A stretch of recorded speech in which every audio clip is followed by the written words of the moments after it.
Hello and welcome to the Vision Board Blueprints podcast, the podcast that gives you the blueprints to bring your dreams to reality. Today, I am joined by Lenora Edwards, who is going to be talking about shifting your inner dialogue. Welcome, Lenora. Thank you so much for having me. It's such a pleasure to be here with you and spend time with you. Thank you. Would you like to introduce yourself to the listeners? Absolutely. My name is Lenora Edwards. I am a TEDx speaker, author, and transformational coach, and I help people go from self doubt to self confident in 3 easy steps. Amazing. Would you like to share those 3 easy steps with us? Absolutely.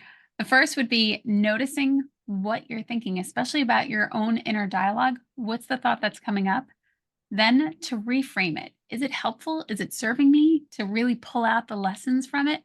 And then to also place in something that's much more supportive. And that way we end up helping ourselves move from self doubt to self confident, finding those more empowering thoughts. But more importantly, we're the ones that are coming up with it, which is really, really effective because we won't deny what we come up with. Amazing. I love that. So, obviously, this podcast is around vision boarding, and lots of people have a dream desire that they may place on a vision board. How would you advise somebody who is having those inner thoughts around the belief behind achieving that vision? For me, I love noticing that if it was inspired within me, then that's something that's true to me. I used to get really hung up on the how. How is this going to occur? How could it happen? But once I was able to put that aside and just say, you know what, this is what I want, and to really feel into it and to enjoy those visions that are coming to you, and to not only the ones that are visually outside, that were maybe it's pictures or things that were inspired by, but being able to bring it internally and to feel into that desire really makes a huge difference. But that being said, we can have a crossroads of this internal guidance going, questioning ourselves. Once we can clear away that stuff and really allow those voices to become guides and turn them into allies instead of enemies, our vision for what we want to experience in our life really becomes much more playful and much more enjoyable in how we cultivate it. Amazing. So, how would you start working through those clearing those crossroads? Like, how would you start working through that? It's a beautiful journey, truly, to understand getting to know yourself and the thoughts that you're having. One question that I love to ask myself is this my thought or is this somebody else's? And as we're talking to ourselves, we're talking with our subconscious, and our subconscious will speak to us in a very specific way. The first sign that you're talking with your subconscious is you're going to have the urge to edit it. The second sign is you're going to feel like you're making it up. And the third sign is that it speaks in whispers. So when we're having these self-doubts, if we can actually ask ourselves, well, is this really true? Is it true all the time? You're going to start to hear that internal guidance, that soft subconscious voice coming through, and it'll give you clarity on where that inner negative self-talk came from. Whose voice is it? Who is it connected to? And as we can start to reframe that, it makes a world of a difference. One of the things that I love to do is not just truly talk to ourselves, which we're actually always talking to ourselves because of all the thoughts that we have, but writing it down and really noticing what else is coming through and being the observer of the person that is talking inside your head. Definitely. And what's one of some of the most common inner dialogues that people, say to themselves? A lot of the time, there's a lot of self doubt that they are telling, well, that my clients will share with me that they don't feel confident, that they don't feel like they're worthy or that they're enough. And these are very common, even though we don't really like to talk about it in our culture. And we sometimes can come across that we're faking it until we make it. When we actually have that internal conversation with ourselves, it makes a really big difference because when we can notice what else is going on, it starts to shift everything. And then we become the creator not only of our thoughts, but also our life experience. Amazing. And how would they start to shift that? What's the tools and stuff that so let me put this in terms of like a vision board perspective. So if Mhm. someone their visions, their dreams on a board, or just a goal, and their self-doubt is saying that they're not worthy of that, they're not, Mhm. their self-belief isn't worthy of that, what sort of tools is there available to them, or what would you recommend to help them start to move that shift away? Absolutely. So, for example, I had a client and they wanted to be a better public speaker and they had envisioned themselves in sharing their message with the world. But they had a fear of public speaking, which a lot of people do. And to really feel like you get to be out there and share your message and to not feel that judgment coming in can really impact how you share with the world. So, the techniques that I use are neurolinguistic programming and hypnosis. But I also use a beautiful technique called holographic memory resolution. Our body is 100% memory. So even though you might not have this great vision of when you were 5 years old and you were on stage and you were having a meltdown, it might just be a short blip on your radar of memory. But because you experienced that and it was a bad experience, a less than positive experience, your body remembers that. So it will hold you back and it'll hold you down from speaking because you don't want that to happen again. That's a great thing. We're designed that way. That's how we stay protected. At the same time, to start shifting that so that somebody can share their message with the world is so important because they have this vision, they also have this fear. So we have to manage the fear. We have to reframe that experience for them. And as we can reframe it, as we can get the lessons and let the pain of that experience go, it's a completely different world for them because then they can stand and share what they want to share in their authentic way without a nervous system response of something going wrong, of something holding them down. We quite literally recalibrate the nervous system so that it feels better for them. Amazing. And would you do that through like a coaching, or would you recommend like journaling and stuff with them? What's the sort of process that you would take them through?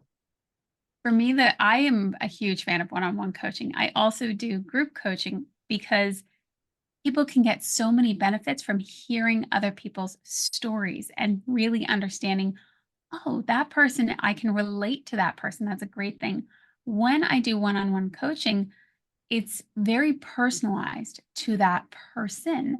So they get to share their experience. And then we also get to share how we can see it differently. What's important about that? What is new that we didn't see before? There are beautiful components to group coaching and to one on one coaching. And I think the fact that that is an option for people is a great thing because you can really tailor your life if you're willing to ask for help, especially in the work that you do. People come to you and say, I have this vision, but I don't know how to cultivate it. I don't know how to create it.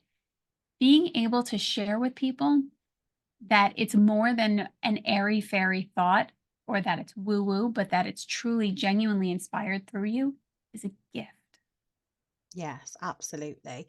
So, what would be the one piece of advice that you would give somebody who wanted to, remove that inner dialogue, to quieten it down, to shift the inner dialogue from a negative to a positive? One piece of advice that I would give would be to allow yourself to be open to a different perspective. How might I see this differently? When you can ask yourself, how might I see this differently? Or how might I do this differently? Adding the word might can reshape your entire perspective because it'll allow you to have that different shift that you need to get that different perspective. So, changing your Yes. language can really change your entire life.